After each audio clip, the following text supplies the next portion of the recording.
मेरे सभी दर्शकों को सुबह का प्यार भरा नमस्कार। दोस्तों, आज मैं 3 बेसिक प्राणायाम लेकर आया हूं और इस प्राणायाम को कैसे किया जाएगा, उसकी विधि और उसके बेनिफिट्स के बारे में, इसके साथ ही इसे करते वक्त क्या क्या सावधानियां बरतनी चाहिए, इस बारे में भी मैं आपको बताऊंगा। तो ये 3 बेसिक प्राणायाम है। पहला है उद्दीप्त प्राणायाम, दूसरा है सूर्यभेदी प्राणायाम और तीसरा है बाह्य प्राणायाम। तो आज हम इन 3 बेसिक प्राणायाम को करेंगे। तो देर ना करते हुए वीडियो को स्टार्ट करते हैं। तो पहला हमारा जो प्राणायाम है वो है उद्दीप्त प्राणायाम। उद्दीप्त प्राणायाम के लिए आप सबसे पहले शांत, स्वच्छ, हवादार जगह में अपनी चटाई को बिछा लें। तत्पश्चात चटाई में आप सुखासन या पद्मासन में बैठ जाएं। जैसे मैं बैठा हूँ, ये सुखासन है, और ज्ञान मुद्रा बना लें। इस प्राणायाम को करते वक्त ऐसी स्थिति होनी चाहिए। यह है सुखासन की स्थिति और ज्ञान मुद्रा, ये है ज्ञान मुद्रा। अब आपको धीरे धीरे अपने श्वास को अंदर की तरफ भरना है। सांस को अंदर भर लेना है पहले।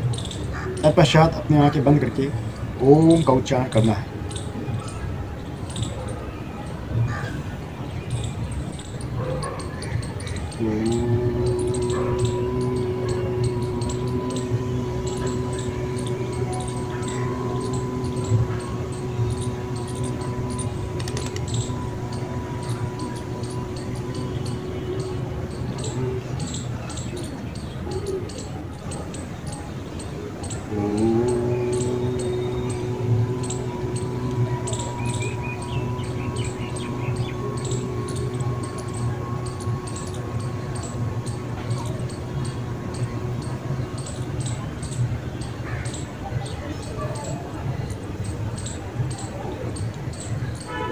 इस उद्दीप्त प्राणायाम को आप 5 से 10 मिनट तक कर सकते हैं।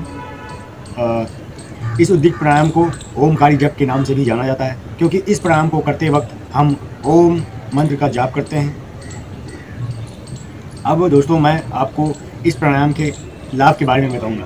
पहला जो लाभ है इस प्राणायाम का वो है, यह प्राणायाम करने से स्मरण शक्ति बढ़ती है, याददाश्त शक्ति बढ़ती है। तो खासकर स्टूडेंट के लिए बहुत ही ज़रूरी है, क्योंकि वो अध्ययन करते हैं। अध्ययन में बहुत सारी चीज़ें उनको याद करना रहता है। तो इस प्राणायाम को ज़रूर कीजिए आप।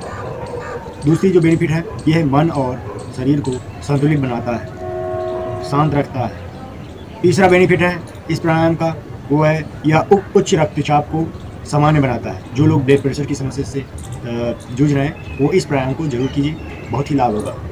दोस्तों, जो चौथा बेनिफिट्स है इस प्राणायाम का, वो है कि ये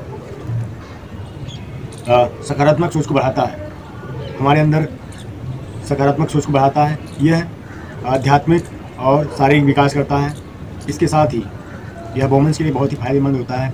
यह सामान्य डिलीवरी में भी बहुत ही मदद करता है। इसलिए इस उद्दीप्त प्राणायाम अर्थात ओमकारी जप प्राणायाम को रोज़ाना सुबह या शाम को जरूर करना चाहिए एक टाइम। दोस्तों, अब इस उद्दीप्त प्राणायाम को करने संबंधी कुछ सावधानियाँ बताऊँगा मैं आपको। सावधानियाँ बरतनी चाहिए। दोस्तों, इस उद्दीप्त प्राणायाम को करते वक्त कुछ सावधानियाँ भी बरतनी चाहिए। वो इस प्रकार से हैं कि आप इस प्राणायाम को करते वक्त आपका पेट खाली होना चाहिए।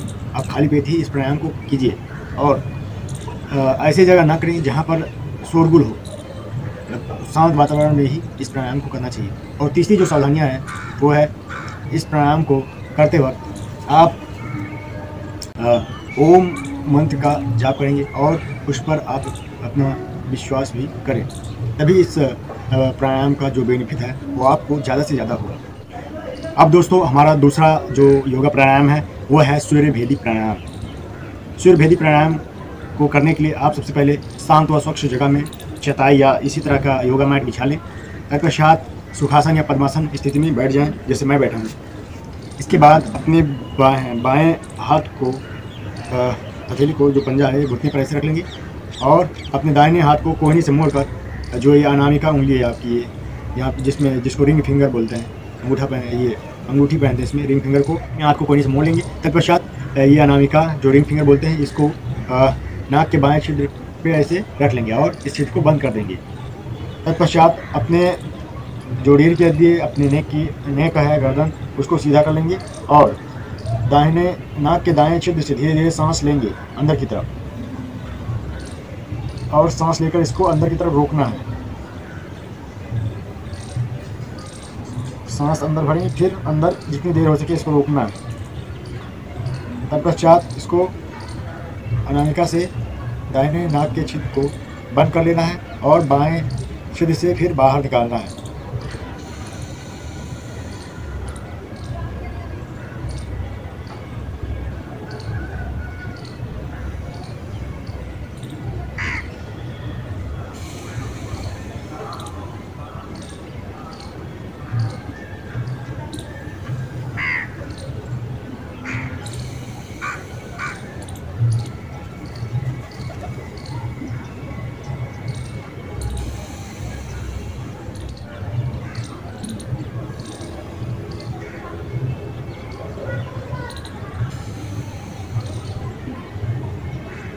दोस्तों, इसको सूर्यभेदी प्राणायाम क्यों कहा जाता है?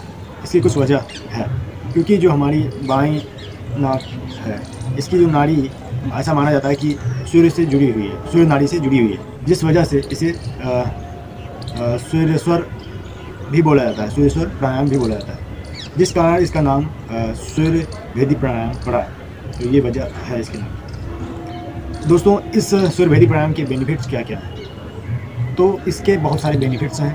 इस प्राणायाम को करने से आप मौसम संबंधी बीमारियां होती हैं, जैसे जब मौसम परिवर्तन होता है तो सर्दी, जुकाम, खांसी, इस टाइप की छोटी छोटी जो मौसमी बीमारियां हैं, इनसे लोग ग्रसित हो जाते हैं, उनका इम्यून सिस्टम थोड़ा वीक हो जाता है। तो यदि आप इस सूर्यभेदी प्राणायाम को करते हैं तो ये मौसम संबंधी बीमारियाँ आपको नहीं होंगी। इनसे यदि हो भी जाती हैं तो आप इनसे बहुत जल्दी राहत पा जाएंगे।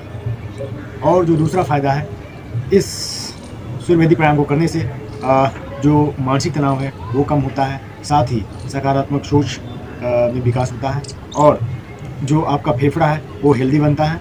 इसके साथ ही ये सूर्यभेदी प्राणायाम आपके आंतों को साफ़ करने में मदद करता है। तो ये बहुत ही लाभकारी प्राणायाम है, इसको आप ज़रूर कीजिए। और दोस्तों, इससे कुछ संबंधित सावधानियाँ भी बरतनी है आपको। कुछ सावधानियाँ हैं कि आप इसको खाली पेट ही करें, सूर्यभेदी प्राणायाम को खाली पेट ही करना है आपको। दूसरी बात, सूर्यभेदी प्राणायाम को करते वक्त एक ही बार में बहुत ज़्यादा ना करें, बहुत ज़्यादा ना करें। धीरे धीरे रोज़ाना दर 1, 2, 3, 4 हफ्ते, 10 हफ्ते में इसकी जो टाइमिंग है वो बढ़ाएं। तो ये 2 सावधानियाँ हैं आपको बरतनी। नाउ फ्रेंड्स, अब हमारा है तीसरा प्राणायाम, वो है बाह्य प्राणायाम। बाह्य प्राणायाम के लिए आप पद्मासन की स्थिति में बैठ जाएंगे। तो पहले इसी तरह से साफ स्वच्छ जगह में अपना चटाई बिछा लें। तत्पश्चात आप पद्मासन की स्थिति में बैठ जाएं। पद्मासन के लिए आप अपने पैर को मोड़कर दाहिने जंघे पे, दाहिने पैर को बाएं जंघे पे और बाएं पैर को दाहिनी जगह पे इस तरह से रख लेना है, और दोनों हथेलियों को घुटनों पर ऐसे रख लेंगे। अब ये हो गया पद्मासन की स्थिति। तो बाह्य प्राणायाम के लिए ये पद्मासन की स्थिति बहुत ही ज़रूरी है, तभी इसका असर और जो फ़ायदे हैं वो अधिक से अधिक आपको मिल पाएंगे। तो बाह्य प्राणायाम के लिए आप पद्मासन की स्थिति में बैठ जाएंगे। तत्पश्चात सांस को धीरे धीरे अंदर की तरफ लेंगे, और सांस अंदर भरने के बाद सांस को धीरे धीरे अपनी नाक से बाहर की तरफ निकालेंगे, थोड़ा स्पीड से, और जितना हो सके बाहर निकालने की कोशिश करें, पूरी तरह से निकालें। तो सांस को बाहर करने की वजह से इस प्राणायाम को बाह्य प्राणायाम कहा जाता है। और इस प्राणायाम को 5 से 10 मिनट कर सकते हैं। तो लेट्स स्टार्ट।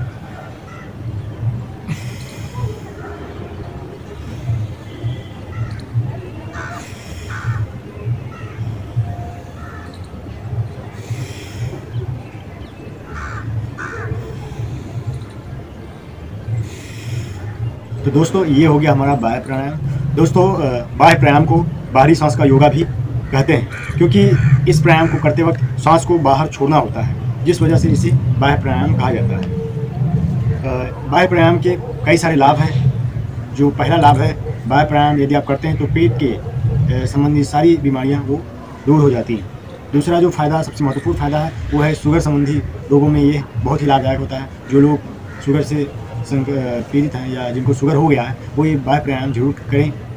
इसके साथ ही कब्ज और एसिडिटी में यह बहुत ही लाभदायक होता है। ये प्राणायाम तनाव को भी कम करता है, शरीर को हल्का और पेट की चर्बी को कम करने में भी मदद करता है। इस प्राणायाम को करते वक्त 2 महत्वपूर्ण सावधानियां बरतनी चाहिए। पहला है, इस प्राणायाम को करते समय खाली पेट ही इस प्राणायाम को करें। दूसरा जो सावधानी है वो है कि गर्भवती महिलाएं इस प्राणायाम को ना करें। तो दोस्तों, आशा करता हूँ कि ये वीडियो आपको पसंद आएगा और इसी तरह के इनोवेटिव कंटेंट्स मैं लाता रहूँगा। आप चैनल में नए हैं तो चैनल को सब्सक्राइब कर लीजिए। दोस्तों, थैंक यू सो मच।